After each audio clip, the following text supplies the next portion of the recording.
안녕하세요. 저는 건축사 사무소 부피상점위원회사를 운영하고 있는 박지환 소장이라고 합니다. 이제 개소한 지 1.5년에서 2년 넘어가는 사이라서 어떻다고 할 수는 없는 상황이고 계속 이제 맨땅에 헤딩하면서 방향성을 잡아가고 있는 회사입니다. 기존에 한 2년 전에는 건설회사에서 아파트 설계만 하다가 다른 종류의 공간이나 아니면 실질적으로 그러니까 매스 프로덕트가 아닌 사람들하고 만나고 싶다는 생각 때문에 건축사 사무소를 시작한 거라서 아직은 방향성을 찾고 가고 있습니다. 네, 안녕하세요. 해담원 풍경 건축사 사무소의 백창영 건축사입니다. 먼저 우어스 튜토링 이렇게 하게 돼서 정말 반갑고요. 실무 때부터 시작해서 10년 뒤에는 뭔가를 해보자. 그래서 제가 38살 때 이제 오픈한 것 같아요. 오픈하자마자 아부다비 가서 좀 이렇게 생활 좀 하고 다시 들어와서 본격적으로 한지는 한 10년 정도?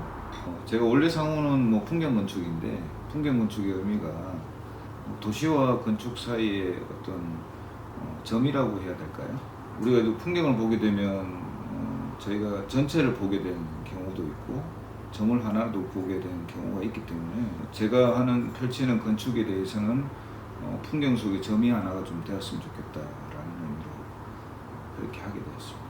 그래서 주거나 이런 부분도 많이 하다가 사무소 개소하고 난 다음부터는 작은 지금처럼 이렇게 아틀리에 사무소를 지금 하고 있어요. 그래서 대부분 다 디자인을 모토로 하는 그런 사업들을 대부분 하고 있고요. 특히나 공공건축에 대해서 좀 관심이 있습니다.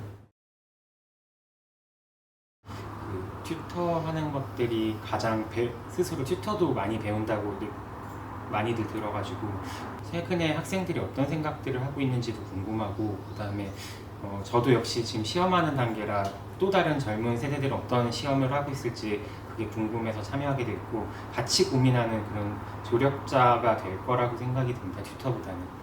한 3년 전부터 계속 이제 우어스 지원을 하고 있어서 그때는 렉처도 좀 하고 또 심사도 하고 그런 계기로 그때 살짝 저도 좀 설레었는데요. 그래서 튜토링을 좀 하면 어떨까.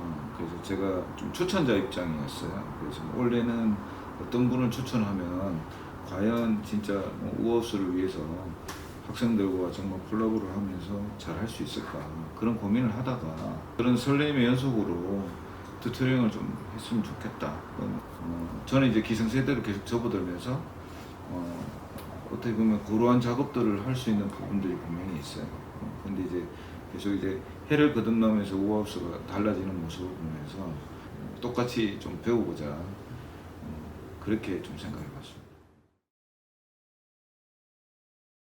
너무 이제 친환경이나 뭐 이런 것들에 대한 관심들이 많고 그것들이 진보해지는 순간인 것 같긴 한데 한편으로 이제 어떤 그런 거보다는 전유라고 하는데 어떤 한목적성이 있는 상품을 다른 방식으로 돌릴 수 있는 그런 눈을 가질 수 있는 그런 실험의 장이 아닐까 하는 생각들을 해서 오히려 그 건축의 재료나 이런 한목적성에 대해서 좀 고민해봤으면 좋겠다는 생각을 이번 주제를 받으면서 고민해봤습니다.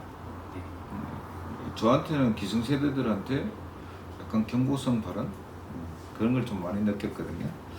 저희가 지속 가능성에 대한 게 과연 학생들만 이렇게 계속 해야 될 것이냐, 그냥 이런 주제가 말랑말랑한 주제로만 계속 놓여져야 되냐라는 저는 신선한 진짜 충격이었다라고 말씀 좀 드리고 싶어요.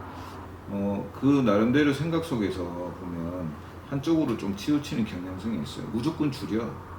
그런데 기초적인 베이스 없이 무조건 줄인다는 의미에서 모든 나라들이 다 이렇게 정책을 펼치고 이런 부분들이 있어요. 그런데 지금 우하우스 이번에 주제는 상당히 저는 바람직하다고 생각을 하고 있습니다. 그래서 이 주제에서 저희가 이제 이게 단순하게 그냥 해체에 대한 디자인 이런 것보다는 이런 저희가 좀 기후 변화나 여러 가지 조건 속에서 새로운 패러다임을 조금 제시를 할 수 있지 않을까 그런 생각을 좀 가지고 있습니다. 오히려 역설적인 말씀을 드리면 이제 지속 가능성이라는 건 디폴트로 갖고 가고 그걸 놓치지 않았으면 좋겠다는 생각이, 어쨌건 파빌리온이라는 건 작은 건축물이고 땅에 얹어지는 방법이기 때문에 실질적으로 놓여있는 땅에 대한 해석도 분명히 고민을 해야 된다는 생각을 하고 있습니다. 그 주제 설명회 때 조금 고민 들었었던 거는 DFD 생각을 하다 보니 그 땅에 안착되는 것들을 놓치지 않을까 고민들을 많이 했는데, 결국에는 건축물은 땅과 같이 소통을 해야지 건축물이자 파빌론이 되기 때문에 그거에 대해서 역설적으로 놓치지 않으셨으면 좋겠다는 생각들을 계속했습니다. 저는 그 DFD의 뭐 주안점이 상당히 진짜 모호한 부분들은 좀 가지고 있다고 생각해요. 그 물리적인 이런 부분들에 대한 게 뭐 접근을 하다 보면 재료에 대한 생각도 있을 것이며 해체에 대한 생각도 있을 것이며, 근데 어느 한 곳에 치중될 수는 없다고 봐요. 근데 오히려 재생적인 이런 측면에서 여러 가지 생각들이 많이 이렇게 좀 무궁무진하다는 그런 부분들에 더 초점을 좀 줘야 되지 않을까. 물론 뭐 안전한 부분들은 또 있어야 되겠죠. 그런데 온전히 이걸 해체해서 다시 재사용에 대한 것만 만약에 그렇게 접근한다고 하면 사실 저희 주제에는 조금 다른 부분들이 있지 않을까. 그래서 이거는 분명히 좀 다양성에 대한 얘기, 기본 베이스에서 깔려있는 어떤 지속 가능성에 대한 실험적인 태도, 이런 부분들이 더 중요하지 않을까라는 생각을 가지고 있습니다. 지금 작업들을 하다 보면 뭐 100분의 1, 200분의 1 작은 스케일로 하다 보니까 그 모형이 예뻐 보이고 스스로 서 있는 것들을 착각할 때가 되게 많은데, 1대1로 만들다 보면 그거 스스로 재료들의 하중이나 아니면 이렇게 쌓는지 세우는지 이런 구축성에 대한 고민들이 아마 들 거라고 생각이 듭니다. 그 와중에 이제 생각지 못했던 변수들을 어떻게 해결하는가가 큰 관건이 될 것 같은데, 그런 부분들에 있어서 저희와 같이 협의를 하면서 경험했기 때문에 새로운 가능한 대안들을 제시할 수 있지 않을까 생각이 들어서, 아마 창의성과 현실과의 괴리를 어떻게 해결하는지가 되게 중요한 단계가 될 거라고 생각이 듭니다. 전 두 가지 좀 말씀드리고 싶은데, 한 가지는 상당히 시간이 좀 짧은 데에 대한 제약사항을 어떻게 뚫어서 나갈 것이냐. 예를 들자면 1대1 모급을 하면서 상당히 시간적으로 여유가 별로 없을 거라는 예상을 좀 가지고 있어요. 두 번째 제가 말씀드리고 싶은 게, 1대1 모급은 분명히 꼭 필요합니다.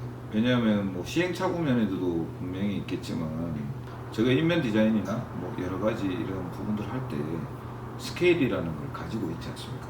예를 들자면 하나를 본다고 하면 뭐 루버 디자인을 했었어요. 그런데 루버 디자인에 대한 스케일을 머릿속으로 할 수 있지 않나. 그럴 때 뭐 저희 사무실에서는 1대1 모급을 해보거든요. 그러면 이게 간격이 300이 맞을지 200이 맞을지 이런 부분들인 게, 이게 다른 걸 떠나서 그 디자인이 틀렸다고도 나올 경우의 수가 있거든요. 그걸 발견할 수 있는 계기는 1대1 모급이 필요하다고 생각해요. 저는 학창 시절에 사실은 건축에 별로 관심이 없었습니다. 그래가지고 학생 기자도 해보고 뭐 마케터도 꽤 해보고, 그다음에 GQ, 에스콰이어 같은 데서 기자 에디터도 해보면서 건축 아닌 것들이라를 계속 돌진을 했었습니다. 근데 한편으로 쉬는 시간만 있으면 공강 시간에 매번 도서관에 가 있었는데, 그때마다 펼쳐져 이렇게 보고 있는 건축책이었고, 독서왕상을 받는데 독서왕상을 3연속 받았었어요. 하도 많이 봐가지고.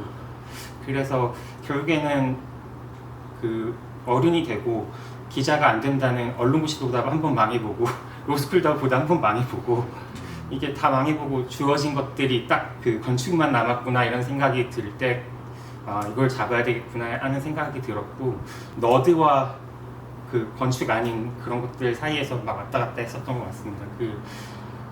계속 역설적인 얘기를 드리면, 평생 건축을 할 수 있으니 오히려 학생 때는 대학생이라는 타이틀을 가지고 할 수 있는 게 너무 많으니까 건축 아닌 걸 했으면 좋겠다는 생각을 많이 했는데, 그래야지 다른 프로그램을 받았을 때 그때 그런 경험들이 있었지, 이땐 이런 느낌이 있었지, 또 건축주가 만났을 때도 그 사람을 이해하는 방식들이 달라질 거라고 생각이 들기 때문에 뭐 건축만 매몰되지 않았으면 좋겠다는 생각들을 많이 합니다. 그리고 책 읽는 거를 계속 추천드립니다. 왜냐면 그 결국에 건축이라는 것도 본인의 생각을 정립해서 물리적인 형태로 만드는 과정이기 때문에 누가 생각을 펼쳐봐 했을 때 뛰어나갈 수 있는 그런 사람이 됐으면 좋겠어서 건축 외의 것과 그다음에 책을 좀 많이 보셨으면 좋겠다는 생각을 많이 합니다. 제가 세 가지가 딱 떠오르는 게, 첫 번째는 커뮤니티, 두 번째는 아르바이트, 세 번째는 IMF. 저는 IMF 터지자마자 시작된, 실무를 시작한 첫 주자였는데, 근데 먼저 그 부분부터 말씀드리기는 조금 힘든 부분들이 있는데, 아마도 제가 이제 첫 번째, 두 번째 얘기가 있었기 때문에 IMF를 좀 시작하기가 좀 편했는 것 같아요. 첫 번째가 뭐냐면 커뮤니티라고 얘기를 했는데, 딱 두 글자예요. 선배. 일단 선배들하고 이런 커뮤니티 관계 속에서 무언가를 무조건 배울 수 있다. 그리고 항상 그랬죠. 우리가 지금 이 단어가 많아요. 선배들 따까리 하면서 맨날 모형 만들면서 그렇게 배우고 그런 시대였는 것 같아요. 그 이전 시대 또 마찬가지로 그런 부분들로 인해서 중간중간에 계속 토요일 되면 항상 쉬지 않고 알바를 했는 것 같아요. 근데 이제 알바를 그냥 알바한 게 아니고 실무를 띄울 수 있는 계기가 좀 되었었죠. 현상설계 하게 된다 이러면 이제 선배들 하는 사무실에서 또 알바를 하게 되고 계속 그런 경험을 계속 겪었기 때문에 이제 졸업할 때쯤 돼서 IMF가 터지고 그때 당시에 저는 일을 할 수 있었어요. 일을 할 줄 알았거든요. 그러니까 방학 때 되면 지금 제도처럼 이렇게 실습이나 이런 부분들보다는 제가 일부러라도 좀 가서 일을 계속 하고 있었고 그랬기 때문에 그때 당시에 저도 캐드의 어떻게 보면 초창기 멤버였거든요. 그러면서 대관 업무도 하고 디자인도 하고 막 이렇게 학창 시절을 보니까 상당히 좀 진보하지만 지금은 어떤지 모르겠지만 선배들과의 유대관계 이런 게 지금도 계속 이어지고 그런 부분들이 상당히 좀 도움이 되는 것 같아요. 지금도 그렇거든요. 저희가 일을 하면서 막히는 부분들이 상당히 많아요. 그런 걸 뚫고 나갈 때는 선배나 후배들이 같이 이렇게 협업 작업도 하고 이런 부분들이 상당히 많거든요. 그런 부분들을 좀 생각할 수 있을 것 같아요. 네, 조금 이렇게 뭐라 그럴까 싸 보일 수도 있는데 가장 중요한 거는 주어진 돈이었습니다. 그래서 돈 안에서 어떻게 해야 될지 매번 고민하기 때문에 누군가는 빚을 내서 하면 빚 빨리 갚을 수 있게 해주고 누군가는 상업 공간이 제일 중요하다고 하면 같은 돈 내에서 상업 공간을 많이 하고 주거를 조금은 소홀하게 할 수도 있고 소홀한 것들을 어떻게 하면 조금 더 적은 돈에서 좋은 건물을 만들까라고 생각하기 때문에 그 부피 상점인 건 지금 누군가 뭔가 공간 혹은 건축을 만들고 싶어서 찾아온 사람들의 희망을 건축해야 되는 그런 사람이기 때문에 항상 그 건축가의 최선을 위해서는 그 사람의 버짓이 얼마고 그 사람의 희망이 무엇인가가 제일 중요해서 돈을 제일 먼저 보긴 합니다. 네. 저는 항상 이렇게 보면 가장 먼저 뭘 해야 되는지 보면 주변 환경과의 조화를 항상 먼저 생각을 하잖아요. 그래서 학교 때나 마찬가지로 똑같이 주변 환경을 먼저 생각을 해야 된다. 그런 생각을 좀 가지고 있어요. 구체적으로 좀 나이를 한다고 하면 어떤 분들은 과도하게 주변 환경과의 조화를 생각하는지 안 하는지는 모르겠으나 꼭 튀는 디자인들을 하시는 분들이 간혹가다가 있습니다. 그런 분들은 이제 확고한 목표성이 있어요. 주변 환경과의 조화는 거기에 녹여 들어가야 될 것인가 아니면 그 건물로 인해서 그걸 이제 이끌고 나갈 것인가 안 그러면 중간자의 입장에서 조금씩 이렇게 변화를 줘야 될 것인가에 대한 고민들이 있을 것 같아요. 아직까지도 고민이. 근데 디자인이라고 하는 게 사실 보기 위한 그냥 인지성이나 이런 부분들만 있는 것이 아니라 우리가 오감을 만족할 수 있는 부분들이 분명히 있기 때문에 그로 인해서 이제 평가할 때는 튀는 디자인이 분명히 좋은 것만은 아니라, 그래서 제가 프로세스를 좀 가지고 있는 거는, 제가 공공건축을 좀 하다 보니까 사용자가 누구냐에 따라서 저희가 그런 태도로 가져야 된다, 그렇게 좀 생각하고 있습니다. 이게 결국에는 1등이 있는 거라 경쟁을 할 수밖에 없는데, 진짜 중요한 거는 어차피 시간을 보내야 된다고 하면 과정이 재밌어야 되고 과정을 즐겼으면 좋겠다는 생각이 많이 듭니다. 근데 과정이 즐거우려고 하면 중국에는 이제 건축가의 종특이라는 게 있는데, 원하는 바를 이루는 게 되게 좋은 즐거움을 느낄 수 있다고 생각되는데, 그래서 오히려 튜터를 크리틱하는 대상으로 생각 안 하고 본인의 이상을 구축하는 데 도움을 줄 수 있는 그 조금 더 경험 있는 선배로 생각해서 본인의 이데아를 구축하는 과정이 됐으면 좋겠습니다. 네, 이상입니다. 저는 먼저 이번 DFD에 대한 주제가 상당히 진짜 신선하게 좀 와닿는 것 같고요. 아마 상당히 좀 어려울 것 같아요.